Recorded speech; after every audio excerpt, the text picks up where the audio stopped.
So mga kapatid, dahil nagkaroon na tayo ng malalim na paniniwala o paninindigan at tinanggap natin si Jesus bilang Panginoon at tagapagligtas, gusto natin sumunod sa Kanya. Gusto rin natin maging follower ni Christ at dalhin ang Kanyang, kaya tayo tinawag na Kristiyano. Gusto natin maging tunay na Kristiyano. So, ang tanungan naman natin ngayong gabi ay, paano ba maging tunay na Kristiyano? Paano tayo mamumuhay kay Kristo?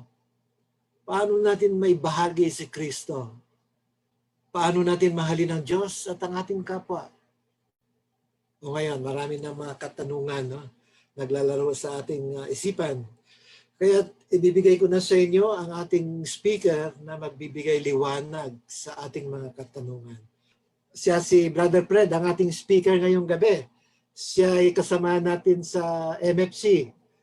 29 years na siya sa ating community at kasalukuyang naglilingkod bilang household servant sa Unit 3. 39 years married to Mary Grace Miguel at may 3 silang anak na puro mga professional at may 4, 2 lalaki at 2 babae. Tama ba, Brother Fred? Okay. Apo na yun, apo bro. 4 na apo. Meron akong apo, 4 yung aking apo. Okay. Anyway, so brothers and sisters, please welcome Brother Fred Miguel. Magandang gabi po sa inyong lahat. Welcome sa ating missionary families of Christ. Christian Life Seminar Talk number 2. Ang tawag po nito ay Call to Witness, tinawag para magpatotoo o magpatunay sa kabutihan ng ating Panginoon. Ako si Brother Fred Miguel at hayaan niyong introduce ko muna aking sarili, pakilala ko ang sarili ko sa inyo. Ako ay isang retired na financial management executive. Married to Mary Grace Miguel for 40 years. Magpo 40 years na po, 39 kasi ang anniversary namin ay June. Kaya 40 years na sabi ko. Halos pareho kami ng anniversary ng couples.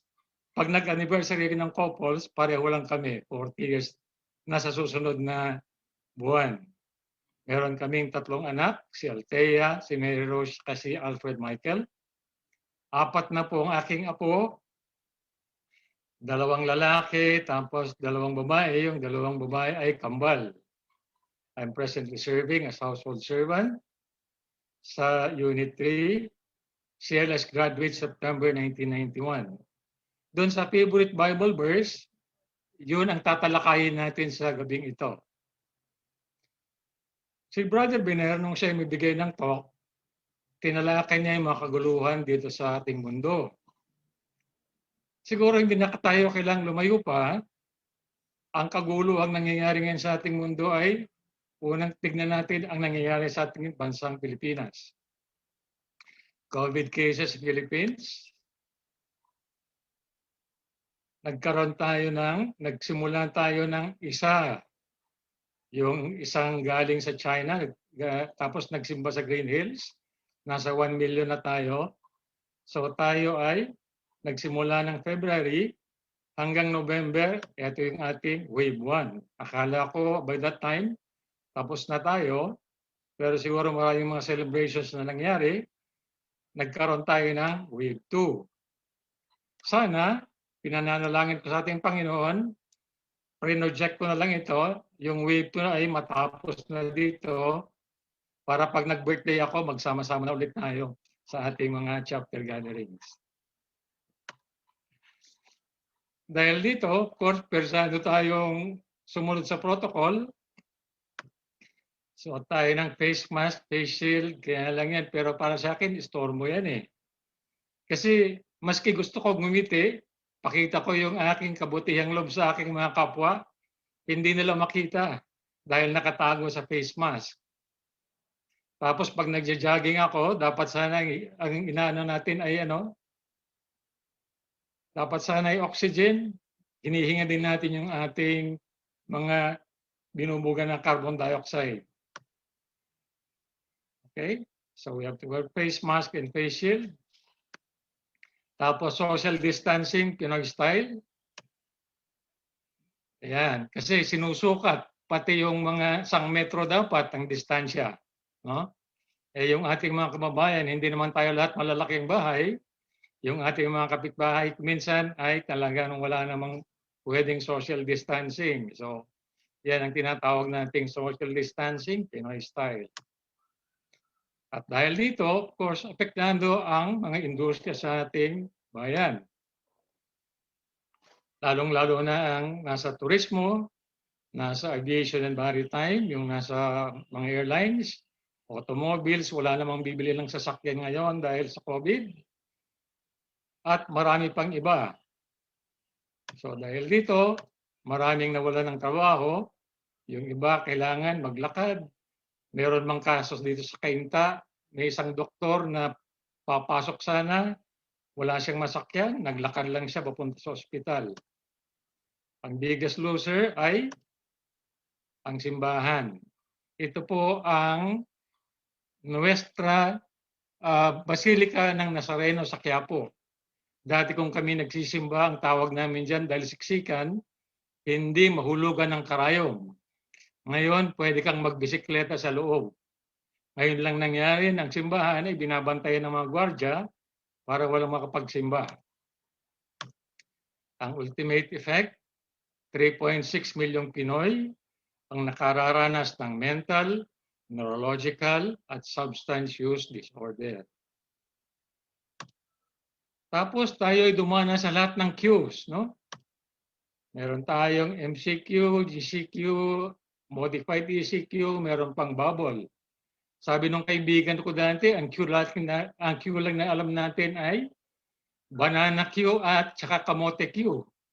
Ngayon, dami na nating alam na Q.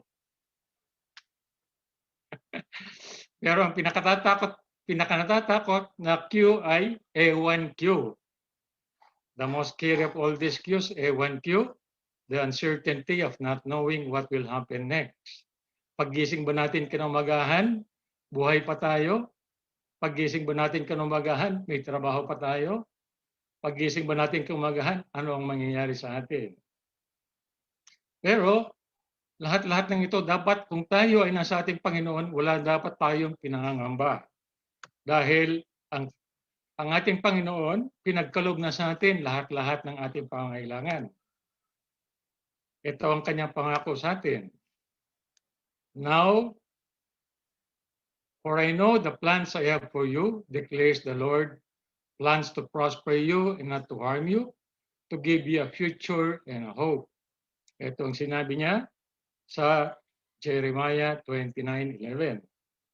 At ang pinaka-importante sa lahat, tunay na patunay ng kanyang pagmamahal sa atin, yung John 3:16, God's true love for mankind, for God so loved the world that He gave His only begotten Son, that whoever believes in Him should not perish, but have eternal life. Napakabuti ng ating Panginoon. So anong kailangan natin gawin? How do we respond? Tayo ay tinatawag ng ating Panginoon upang ipahayag ang kanyang mabuting balita at maging ilaw at liwanag sa mundong puspos ng kawalang pag-asa at kadiliman. Dito natin may pahayag ito, we can witness of the God's blessing and all of His graces to us sa pagsasabuhay natin ng ating buhay Kristiyano. Sa Acts 1:8, sinabi dito, but you will receive power when the Holy Spirit comes on you, and you will be my witnesses in Jerusalem and in all Judea and Samaria and to the ends of the earth. Ano ang tunay na buhay Kristiyano? Unang-una, matagpuan at makilala ang ating Panginoong Diyos. Pangalawa, may sa buhay ang Panginoon, live Christ. Pangatlo, may bahagi ang Panginoon. Tignan natin to ng isa-isa. Matagpuan at makilala, we have to meet and know Christ. Sa pagkakaroon natin ng personal na relasyon sa Panginoon, dapat ituring natin siyang matalik na kakilala at kaibigan. Bago kami sumapi dito sa Couples for Christ, ang tingin ko sa ating Panginoon ay nandun lang siya sa langit. Hindi gaya ngayon na maski sa anumang pagkakataon, madali ko siyang tawagan, madali ko siyang hingin ng tulong kung ano man ang aking mga pangangailangan. May sa buhay ang Panginoon, dito ay nagagawa natin sa pagtugon sa tawag sa kabanalan. Ito ay napapaloob sa Peter 1:15 to 16, Matthew 5:48, and pagiging alagad sa Luke 9:23. Ano ba ito? Doon sa Pedro 1:15, ang sabi dito, dahil ang Diyos na pumili sa inyo ay banal, dapat din kayong magpakabanal sa lahat ng iyong ginagawa. Sapagkat nasusulat, magpakabanal kayo sapagkat ako ay banal. Sa Mateo 5:48, kayo maging ganap, kaya maging ganap kayo gaya ng inyong Ama na nasa langit. At sa Lucas 9:23, ang sino magnanais sumunod sa akin ay kinakailangang itakwil ang kanyang sarili, pasanin araw-araw ang kanyang krus at sumunod sa akin. Summarize lang natin, matagpuan at makilala, pagkakaroon ng personal na relasyon sa Panginoon, maging matalik siyang kaibigan, kakilala at kaibigan. May sa buhay ang Panginoon, pagtugon sa kanyang tawag sa kabanalan, may bahagi ang Panginoon, share Christ, pagbabahagi sa ginawa ng Panginoon sa ating pang-araw-araw na pamumuhay. Nung wala pa kami dito sa Couples for Christ, ang pagkakaalam ko lang ay merong 10 commandments, no? At nanonood ba kayo ng 10 commandments? Yung mga pagka-Holy Week, nanonood kayo ng 10 commandments? Nung bumaba si Moses galing sa Mount Sinai, ilan ang batong dala niya? Isa o dalawa? O mas marami pa? Sino nagsasabi ng isa? Pakitaas ang kamay? Sino nagsasabing dalawa? Sino nagsasabing tatlo? Nung bumaba si Moses galing sa Mount Sinai, ang dala niya ay 2 tipak na bato. Bakit 2 tipak na bato? Okay. Doon sa unang bato, nakalagay 3 lamang, no? 3 commandments. Nakalagay doon, nakasulat doon ay, ibigin mo ang Diyos ng lalo at higit sa lahat, huwag kang sasamba sa mga Diyos-Diyosan, ipangilin mo ang araw ng Sabat. Anong ibig sabihin yan? Bakit 3 lang dyan? Ang ibig sabihin nito, ito ay tumutukoy sa ating relasyon sa ating Panginoon. Paano natin dapat siya sambahin at parangalan. Doon sa pangalawang bato, tipak ng bato, nandoon yung 7. No? Galangin mo ang iyong ama at ina, huwag kang papatay, huwag kang makikipid sa hindi mo asawa, huwag kang magnakaw, huwag kang magbintang at huwag kang magsinungaling, huwag kang magnanasa sa hindi mo pag-aari, at huwag kang magnanasa sa hindi mo asawa. Nakita niyo ba yung logic? Yung unang tipak ng bato ay tumutukoy sa relasyon natin sa ating Panginoon. Yung pangalawang tipak ng bato ay tumutukoy sa relasyon natin sa ating mga kapwa-tao. Kaya kung titignan niyo, kung napapadaan kayo dun sa mga simbahan na merong nakalagay na 10 commandments, 3 at 7. No? Hindi 5-5, 3 at 7, dahil hinati ito, sinadya ito pagkat ang una ay tumutukoy sa ating relasyon sa ating Panginoon, pangalawa ay tumutukoy sa relasyon natin sa ating kapwa. Pero nung dumating ang ating Panginoong Jesucristo, medyo nagkaroon ng pagbabago, no? Basahin natin doon sa Marcos 12 verse chapter 12 verse 28 to 31. Ang kanilang pagtatalaw ay narinig ng isa sa mga pagturo ng kautusan na naroon. Nakita niyang mahusay ang pagsagot ni Jesus sa mga Saduseyo. Kaya siya naman ang lumapit upang magtanong, alin po ba ang pinakamahalagang utos? Sumagot si Jesus, ito ang pinakamahalagang utos. Pagkikin mo Israel, ang Panginoon nating Diyos, siya lamang ang Panginoon. Ibigin mo ang Panginoon mong Diyos ng buong puso mo, buong kaluluwa mo, buong pag-iisip mo, at buong lakas mo. Ito naman ang pangalawa. Ibigin mo ang iyong kapwa gaya ng pag-ibig mo sa iyong sarili. Wala na ibang utos na higit pa sa mga ito. So ano yung dalawang pinakamahalagang utos? Dahil pagkatapos na bumaba si Moses at nakapunta na sila sa Promised Land, yung mga ibang mga priest doon gumawa ng napakaraming mga batas, no? Siguro mga 600 yatang batas hanggang sa paglilinis paglilinis ng kinainan, paano magsuot ng damit, lahat 'yon ginawang mga rules. Ang sabi ng kaya nga dito ang tanong, ano ang dalawang pinakamahalagang utos? Nakalagay dito ay ibigin mo ang Panginoon mong Diyos ng buong puso mo, buong kaluluwa mo, buong pag-iisip mo, at buong lakas mo.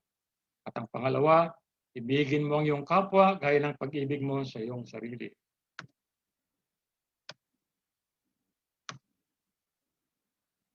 Yung una nakalagay doon, ibigin mo ang Panginoon mong Diyos ng buong puso mo, buong kaluluwa mo, buong pag-iisip mo, at buong lakas mo. Tingnan ang sinabi ni Moses, dun sa unang tipak, ibigin mo ang Diyos ng lalo sa higit sa lahat, huwag kang sasamba sa mga Diyos-Diyosan, ipangilin mo ang araw ng Sabat. So yung tatlo na yan, sinamarize ng ating Panginoon sa ibigin mo, love God with all your strength, with all your heart, with all your mind, and with all your spirit. Doon sa pangalawa naman, ang nakalagay ay ang pangalawang pinakamahalagang utos, ibigin mo ang iyong kapwa gaya ng pag-ibig mo sa iyong sarili. Tingnan natin kung ano yung batas ni Moses.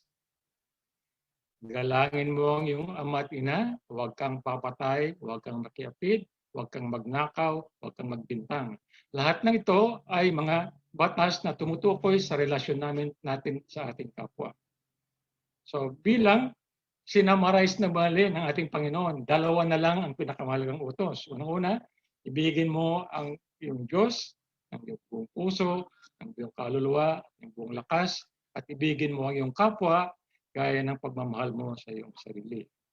Nakita niyo ba yung relationship? Old Testament, 10. New Testament, 2 na lang.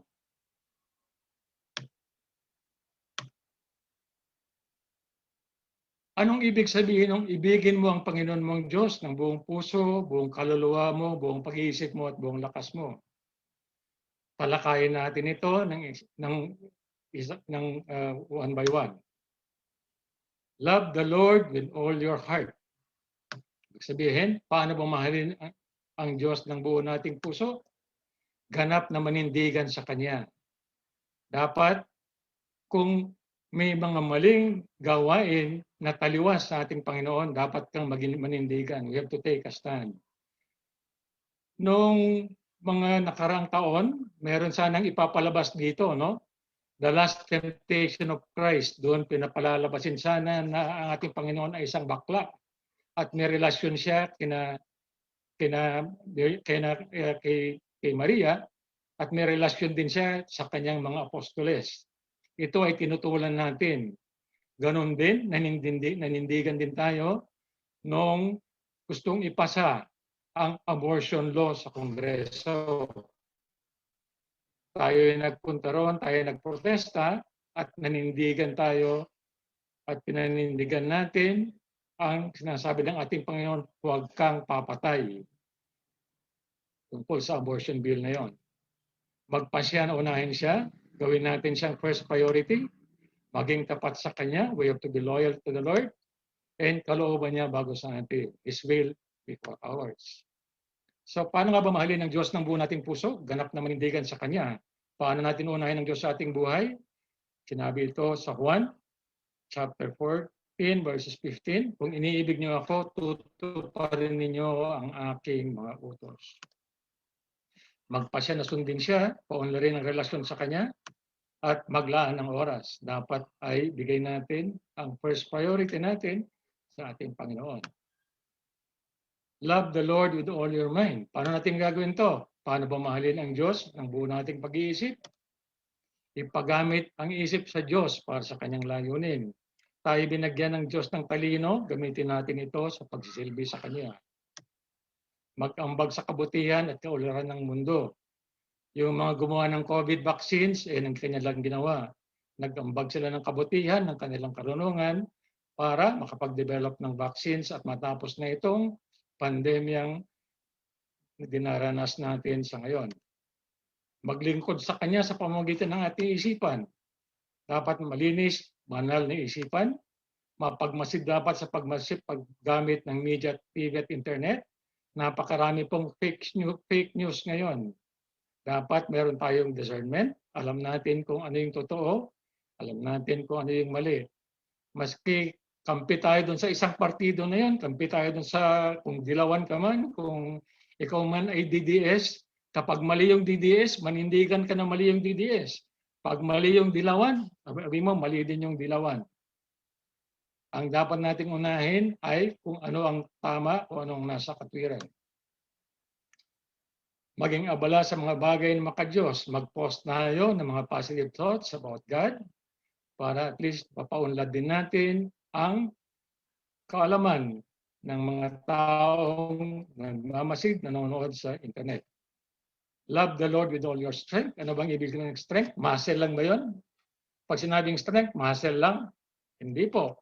Ibig sabihin ng muscle ay ipaubaya ang lahat ng resources natin. Time, our talent, and our treasure.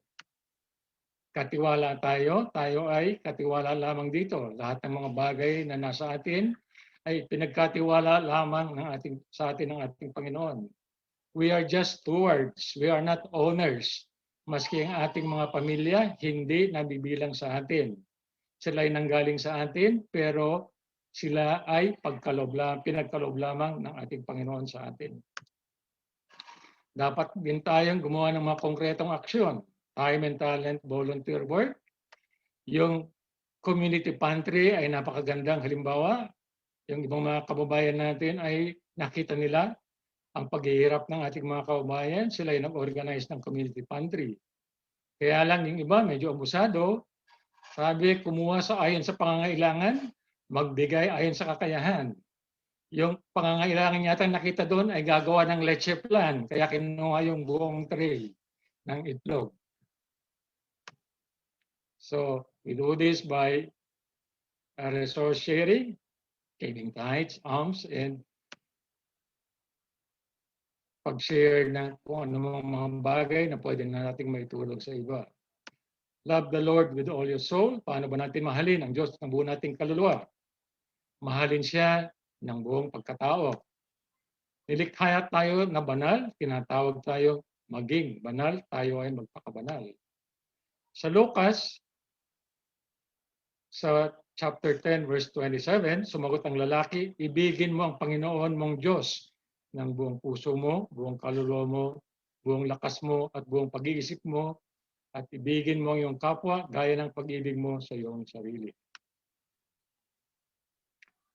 Tuloy natin, ano naman yung pangalawang pinakadakilang utos? Ibigin mo ang iyong kapwa gaya ng pag-ibig mo sa iyong sarili. Pagmamahal sa kapwa. Anong ibig sabihin nito? Pag ikaw daw sinasabi mo, iniibig ko ang Diyos, subalit napupot naman ako naman sa kanyang kapatid ay sinungaling. Kung ang kapatid na kanyang nakikita ay hindi niya magawang ibigin, paano niya maiibig ang Diyos na hindi niya nakikita? Ito ang utos na ibinigay sa atin ni Kristo. Ang umibig sa Diyos ay dapat ding umibig sa kanyang mga kapatid. Magkasama ang pagmamahal sa Diyos at pagmamahal sa kapwa. Hindi yan pwedeng magkaiwalay. Kung wala kang pag-ibig sa kapwa, walang Kristyanismo. At hindi naman ibig sabihin na kung ikaw Kristiyano, ay hindi ka bulag, hindi ka pipi, at hindi ka bingi. Ibig sabihin, pinagwawalang bahala mo lang kung ano man ang mga kasamaan o katiwalian na nakikita mo sa iyong kapaligiran. Ito naman ang mga taliwas na impresyon ng mundo tungkol sa malakristyanong pagmamahal. Hindi ito positibong pakiramdam lamang o naugnay sa sexual attraction o pagsintang personal. Kasi itong mga itong klase ay base lamang sa emosyon. Nagbabago ang damdamin di tulad ng pagmamahal. Halimbawa, pagka ikaw ay medyo nawala na yung pagmamahal mo, nawala na yung passion, then iyan ang nangyayari. Bugbugan time na. Kaya maraming mga kliyente maraming lumalapit kay Rocky Tulfo. Hindi rin pwedeng laging ang pagsagot ng oo. Pwedeng humindi. Ang pagiging Kristiyano ay hindi ibig sabihin hindi tayo laging mapagpasaya o people pleaser. Kapag ka people pleaser ka, oo ka lang ng oo. Maski napakadami na nung hinihinging pabor sa'yo, sige ka ng sige, maski hindi mo na kaya. Lalong hindi ito para sa pansariling kapakanan, self-seeking. Yung iba naka-tune daw dun sa radio na WIFM. Alam niyo ba ibig sabihin nun? WIFM, what's in it for me? Ano ba ang para sa akin dyan? So hindi ganon ang ibig sabihin ng pagmamahal sa kapwa. Ang ibig sabihin lang nito, ang pag-ibig ay handang isakripisyo ang sariling kapakanan.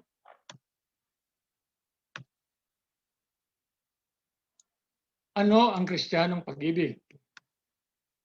Magkaugnay ang pag-ibig at pagsunod sa utos ng Diyos. Sinabi na rin ito ng ating Panginoon, kapag iniibig niyo ako, dapat niyong sundin at tuparin ang aking mga utos. Sa Juan, nakalagay doon, Juan, chapter 15, verse 9 to 10, kung paanong inibig ako ng Ama, gayon din naman iniibig ko kayo. Manatili kayo sa aking pag-ibig. Kung tinutupad ninyo ang aking mga utos, mananatili kayo sa aking pag-ibig.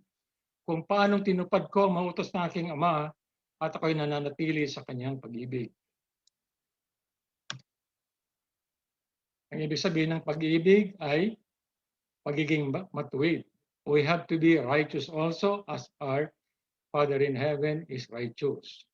Ibig sabihin, may mga batas tayo tungkol sa videoke, sa mga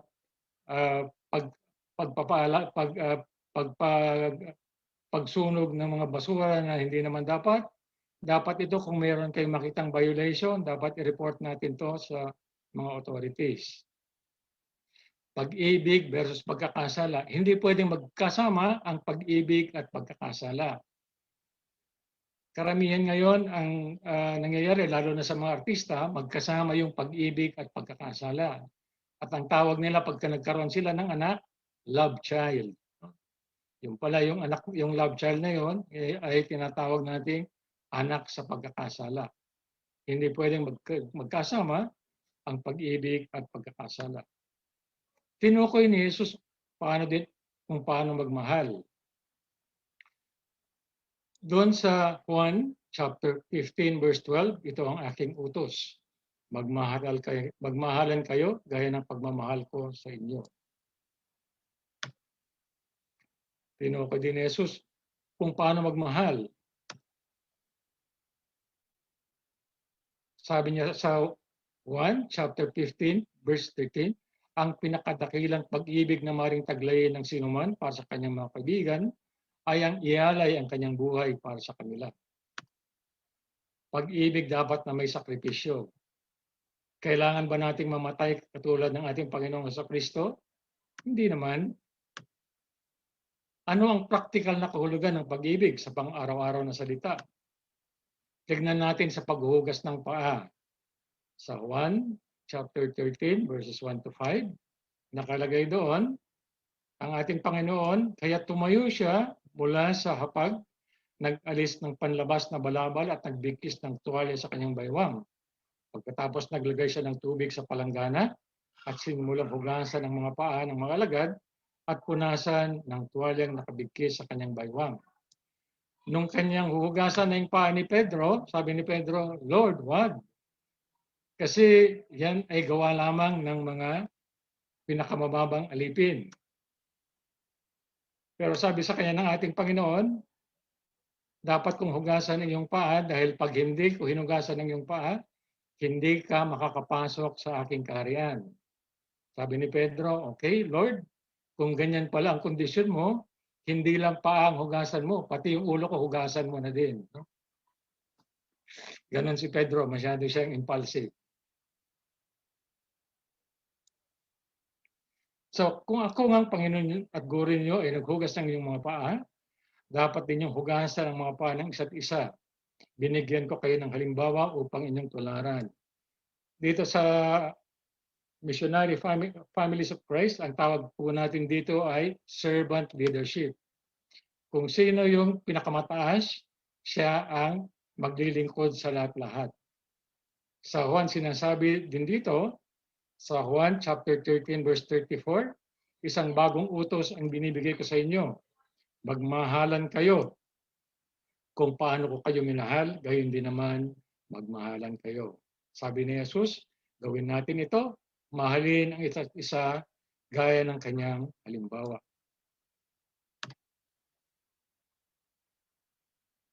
Tuloy natin yung pagtalakay sa pagmamahal sa kapwa. Sino ang ating kapwa?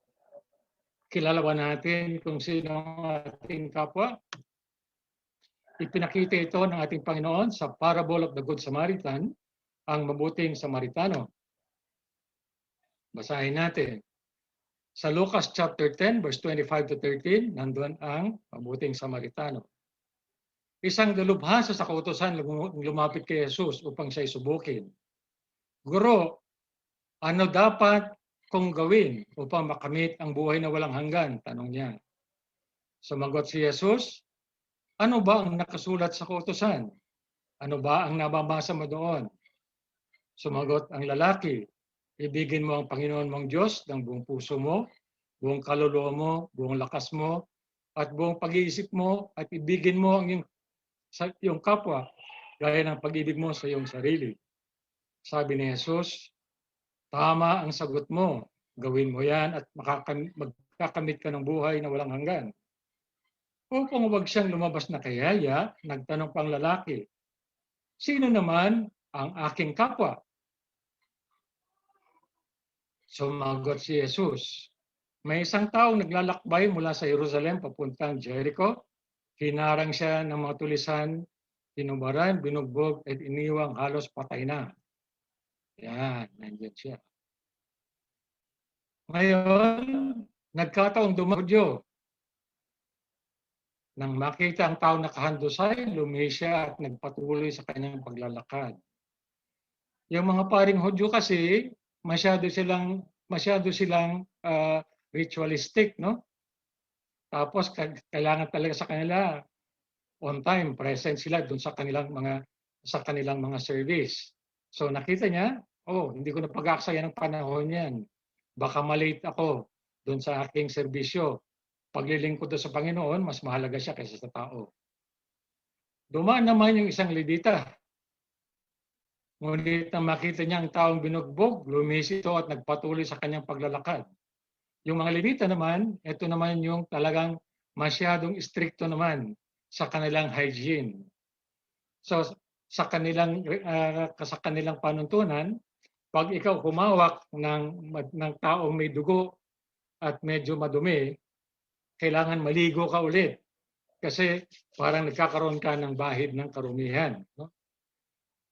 So hindi binigyang halaga yung taong nabugbog, lumihis ulit yung Levita. Dumaan yung Samaritano. Yung Samaritano, nilapitan niya ito, binuhusan ng langis at alak ang mga sugat at binendahan. Pagkatapos ay isinakay niya ang lalaki sa kanyang asno at dinala ito sa bahay panuluyan upang mag-alagaan siya doon. Kinabukasan, binigyan niya ng 2 salaping pilak ang namamahala ng bahay panuluyan at sinabi, alagaan mo siya at kung higit pa riyan ang iyong magagastos, babayaran kita pagbalik ko. At nagtanong si Jesus, sa palagay mo, sino kaya sa 3 ang naging tunay na kapwa ng taong hinarang ng mga tulisan?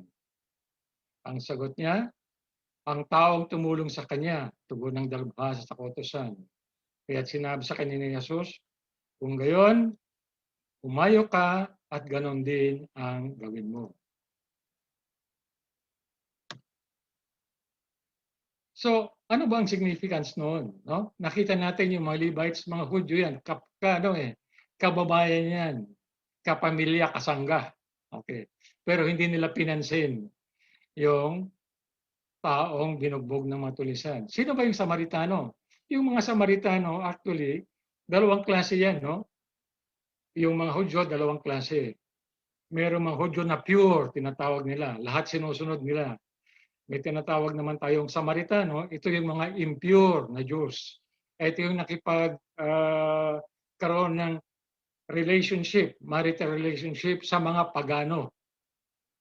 Okay? So kaya itong mga Hudyo na tawag nila sa kanilang sarili, sila ay pure, talagang galit na galit sila sa mga Samaritano. Pero nakita ninyo, yung Samaritano, binigyan niya ng halaga. Hindi niya binigyan yung prejudice na ito ay Sudyo, hindi ko to kasangga, hindi ko to kasama sa aming tropa, pero binigyan niya ng tulong. So dito pinapakita na dapat wala tayong discrimination, wala tayong pagtangi kung sino man ang dapat nating tulungan. Pwede ba natin piliin ang sino ang mamahalin natin? Hindi, dahil ang lahat ay ating kapwa. Paano ba tayo magmahal? Katangian ng Malakristiyanong pag-ibig doon sa Corinto. Ito, pinakapaborito ni Brother Reg ito, tong Corinto. Ang paborito ko ay yung dalawang diniscuss ko na, no? Loving God with all your heart, with all your mind, and with all your spirit, and loving your neighbor as much as you love yourselves. Ito naman yung paborito ni Brother Reg. Kasi tinatawag nating mapagmahal na chapter head. Sa Corinto, chapter 13, verse 4 to 7, ang pag-ibig ay matyaga at magandang loob. Hindi mainggitin, hindi mayabang, ni mapagmataas man. Hindi magaspang ang pag-uugali, hindi makasarili, hindi magagalitin o mapagtanim ng sama ng loob sa kapwa. Hindi ito natutuwa sa masama. Sa halip ay nagagalak sa katotohanan. Ang pag-ibig ay matiisin at nagtitiyaga hanggang wakas. Siguro gawin natin to para sa practical na application, ipalit natin yung salitang ako doon sa pag-ibig, no? Pwede bang basahin natin? Sundan nyo, okay? Ako ay matyaga at magandang loob. Hindi mainggitin, hindi mayabang, ni mapagmataas man. Hindi magaspang ang pag-uugali, hindi makasarili, hindi magagalitin, mapagtanim ng sama ng loob sa kapwa. Hindi natutuwa sa masama, sa halip ay nagagalak sa katotohanan. Okay? Ako ay matiisin, mapagtiwala, puno ng pag-asa at nagtitiyaga hanggang sa wakas. Conclusion, ang ating Ama ay inibig niya ang sanglibutan, inibig niya ang tao. Pinadala niya ang ating Panginoon upang tayo iligtas sa kasalanan at humihingi siya sa atin ng ating tugon. Ang ating tugon ay pagpapatotoo. Nakalagay dito, go and make disciples of all the nations, baptizing them in the name of the Father, and of the Son, and the Holy Spirit. Ito'y nakapaloob sa Matthew chapter 28, verse 19. Tayo ay tinatawag ng ating Panginoon upang ipahayag ang kanyang mabuting balita at maging ilaw at gawang puspos ng kawalang pag-asa at kadiliman. Let's go! Tayo na kayo. Magsama-sama tayo at sundin ang kanyang kalooban. Magandang gabi po sa inyong lahat. Sana marami kayong natutunan sa gabing ito. Pagpalain tayong lahat ng ating Panginoon. Maraming salamat po.